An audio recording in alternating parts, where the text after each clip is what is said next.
Hello there and welcome to Fyendal's library. So today we are going to look at another IRA build, and this is the more controlling mid-range version of my IRA Blitz deck that I talked about in the previous video. So this was a really good deck for me. I won the first UK Skirmish event with this deck. It's up on the Flesh and Blood website if you want to have a look at it.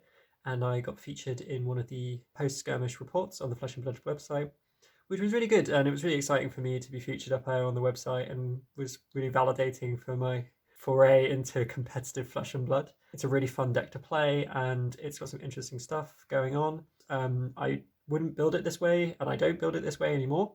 So we'll talk about the ways that it's changed. Some of those changes have to be made due to drone brutality getting banned. And we'll talk about that a bit as well, and maybe some cards you can replace drone with. So in terms of weapons, you're running two Kodachis. As always, you do run the the ice pick, the Zephyr Needle. At the time, I didn't actually own. Well, I thought I didn't own a Zephyr Needle, so I didn't include it in my equipment slot. It was in there. It was in my bulk, deep down in my bulk box of bulk, because I think I only was able to open 2 boxes of Crucible of War, so I thought I didn't have one. I would recommend including one for the Kano matchup. Snapdragon Scalers, fantastic card. Don't be put off by the fact that this is a Welcome to Wraith common.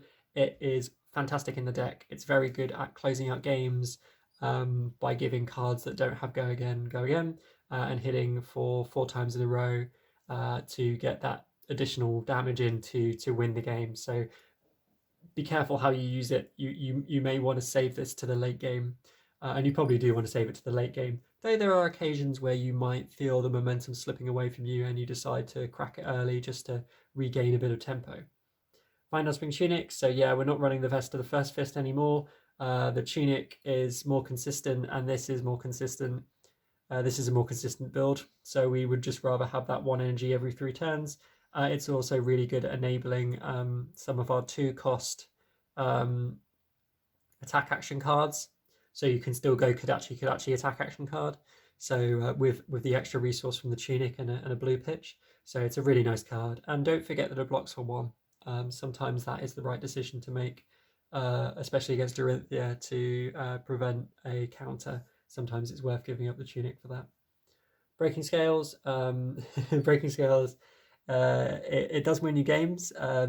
People do forget about the +1 attack reaction, and that can win you a game. I've had times when I've fluster fisted for 4, and they've blocked with 1 3 block card, thinking they were going to go down to 1 health, and then you Breaking Scales attack reaction +1, and you win the game. So I'm not sure if it's ever won me a game that I wouldn't have won otherwise, but it's always there. But I would just say try to use it. Don't wait for the perfect opportunity always with Breaking Scales. If you've got the opportunity to get an extra damage in, maybe off a Pounding Gale that was only blocked for 3, and you, rather than doing 2 damage, you do 3 damage, because anyone that's played Flesh and Blood knows the health, those little bits of health really do matter, and it can win you the game in the long term. And then Mask of Momentum, you won't be drawing off it too often, and other players may actually start letting you get mask draws, because in this deck they can sometimes not be that great. If you've already got a card in hand that you were planning on putting in Arsenal, it doesn't really matter if you draw a card. Sometimes you do draw the sigil off the top though, which is always nice, so they have to be careful about that. But always remember, I mean, I've said it for all these cards, remember how much they block for. So Mask and Momentum blocking for 2 is important, and sometimes it's worth giving up your mask to get that 2 block in, but try and keep it around if you can. I would say if you have to lose something between the Tunic and the mask, lose the mask. The Tunic enables a lot more, but others may disagree with that. Preferably don't lose either of them if you can avoid it. So let's talk about the cards in the deck, the 40 card deck. So this is what we're looking like here. This 1, 2, 3, 4, 5, 6, 7, 8 cards here are your power cards. So these are the cards that you want to do Kodachi into one of these, right? with a couple of exceptions we'll talk about in a second. So your game plan is to have 1 blue and 1 red in your hand every turn. So that gives you, 2 cards you can block with. If you put a defense reaction in Arsenal, you got 3 cards you can block with. But you want to try and have 2 cards in hand. If you can't have 2 cards in hand, have 1 card in hand and make that a blue. So you can still go Kodachi on your turn. So you'll want to be doing things like pitching a blue, Kodachi for 1, Kodachi for 2, Torrent of Tempo for 5, or Kodachi for 1, Kodachi for 2, Pounding Gale for 5. And, it's a bit of a meme, Kodachi for 1, Kodachi for 2, you'll hear it. If you're playing against an Iro player, you'll hear it all the time. If you're watching a mirror, you're going to hear it a lot. But it is part of the main game plan, is to have those 3 hits in a row and consistently put on pressure. And that's why this deck is so strong. Even with 1 card in hand, even with just a Fine Center or a Flusterfist or any of your blue 0 costs in hand, you can still Kodachi on your turn. And that is really good, because they have to decide, well, are they going to take both the hits? Are they going to block with a card of hand? And, they're using a card to stop your pitched card. So that's going to be good in the long term. Or they're taking 3 damage, which is great because they've only got 20 health at the start of the game. And that is your game plan. So we've talked about Torrent of Tempo in other videos, Spellbleed Strike, but I think we said in the aggressive build, the conditional go again was a bit of a problem. It's not so much of an issue here. You're really using this to end your Kodachi into one of these. So a lot of the time you wouldn't even be able to use the go again, even if you had it. It's still quite a good threat. You can mix things up and do Kodachi into Soulbleed Strike for 5. And if it hits go again, and if you still got a couple of cards in hand, that can draw out a double block, which is really nice. But it's not as important that they don't have go again naturally. E-Strike, really good card. You can do Kodachi E-Strike if you have 3 cards in hand, one of them being the E-Strike, one of them being a blue pitch. But you could also just do Kodachi E-Strike for 5, go again into something else, which is nice. You can just do E-Strike for 7 on your turn. You've got lots of options with it. It's a very good versatile card. Pounding Gale, if I could run 2, I can now because I own 2 now. Thanks to Darren's card store for providing a second one. Well, they didn't provide it, I paid for it, but thanks for having one in stock. But at the time, I only had 1 copy of Pounding Gale. I definitely would have run 2 at the time if I had 2. I don't have all the cards in the game, so I had to just run 1. It's a really good card. It works off your scales, your scalers, and it's a really nice Kodachi into something. The Soulbleed Strike pitched, and then Kodachi Pounding Gale, really, really nice. Command and Conquer, fantastic card in Ira because you can make it 7 attack with Ira's ability. Second attack gets +1 attack. So pitching a blue Kodachi Command and Conquer for 7 is very, very strong. It puts the opponent in a really tricky position about how many cards they use to block that. If they don't have any armor up, they might have to use 3 cards to protect their arsenal. You're going to get something out of them either way. And having Command and Conquer hit for 7 is really, really nice. Flying Kick, a little bit more clunky because you can't Kodachi Flying Kick because that costs 4. This is really where your Tunic can come into play to enable that line.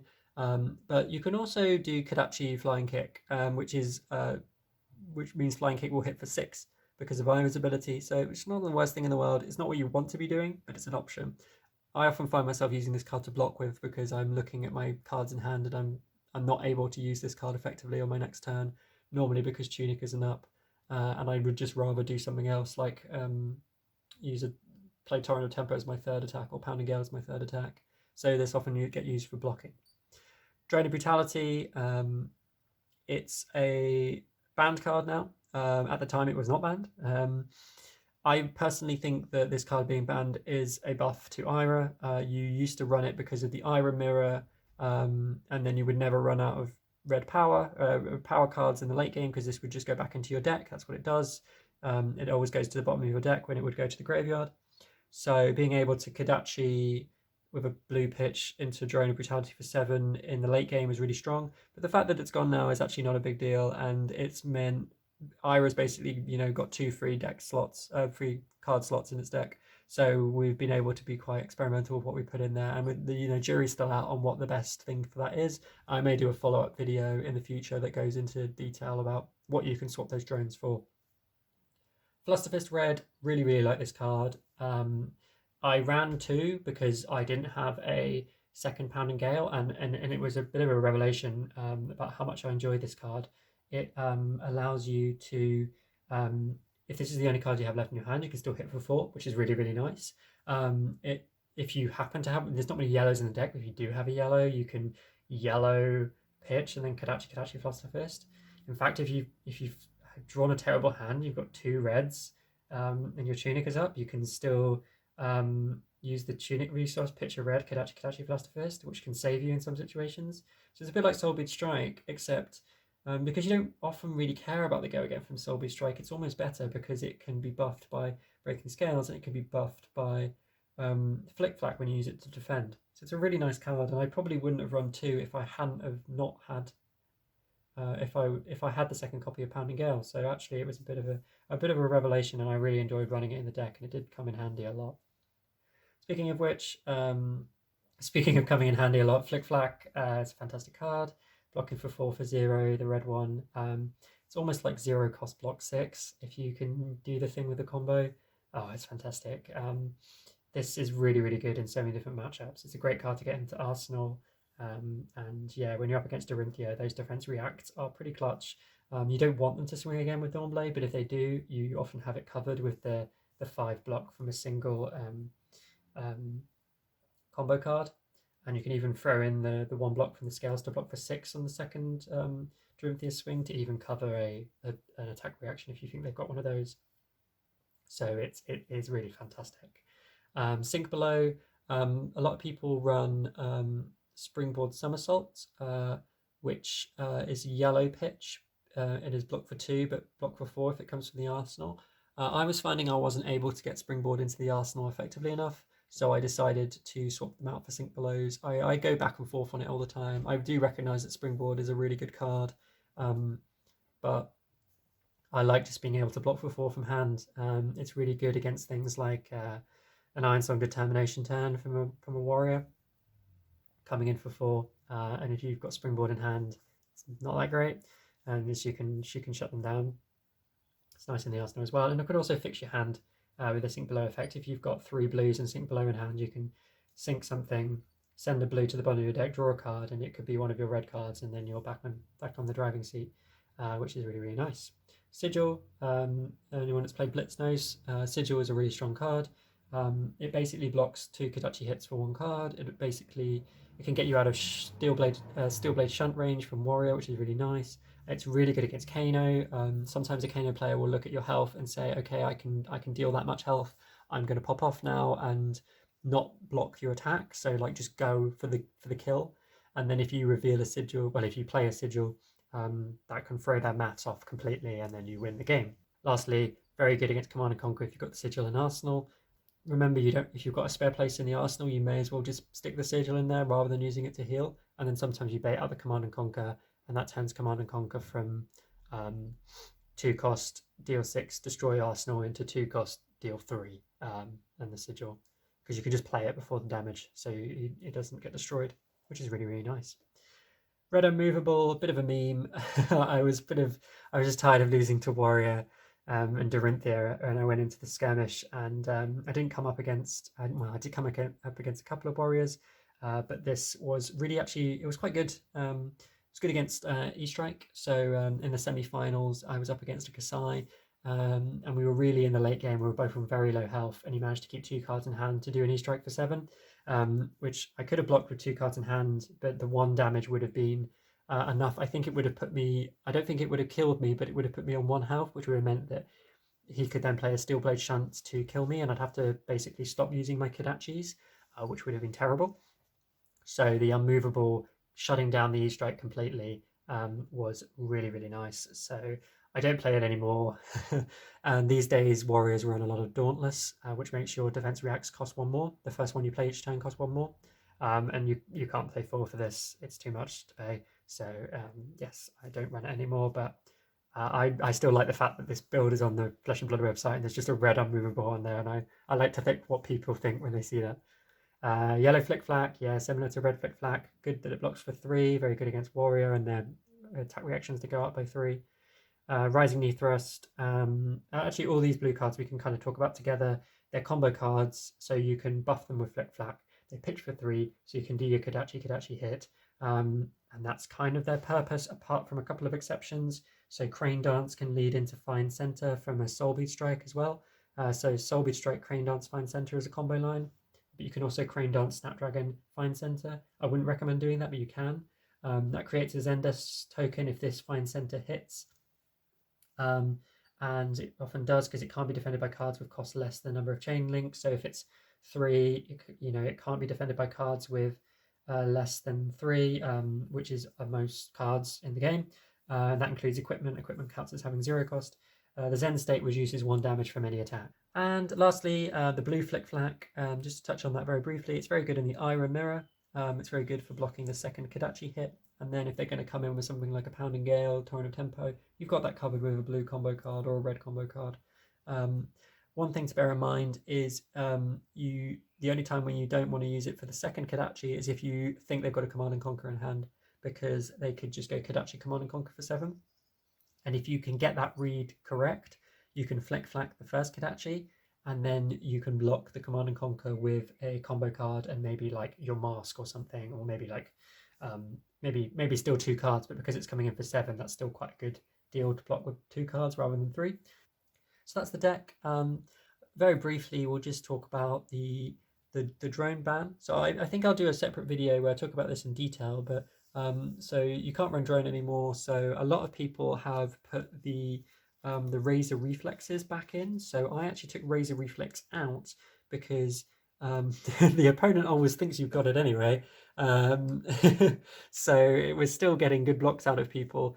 And now people know that I don't run it. I've put it back in to trick them up again. And it just gets some additional damage in, and you can if you want to use your scalers early, it's like a scalers, except it has to hit, but it's still quite nice. And obviously I took the unmovable out, and I'd probably just put in I probably wouldn't put in another. I might put in a springboard maybe if I wanted 9 defense reacts. I could also put in something like a leg tap, which is another nice card. It only blocks for 2 though, so just bear that in mind. And I think, well, now I run 2 Pounding Gale as well, so that's something to bear in mind. But you can be a bit flexible with what you run, and you can decide, oh, you want to be a bit more defensive, maybe put the springboards in. The springboard's also a bit better than the Sink Belows in the Kano matchup because they pitch for more for Arcane Barrier.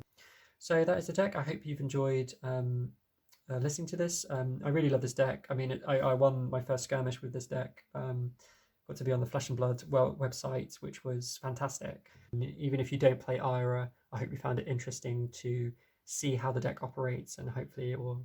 Well, I hope it doesn't help you too much because I still plan on playing Ira in the future, but I hope it was useful for you to see how the deck functions.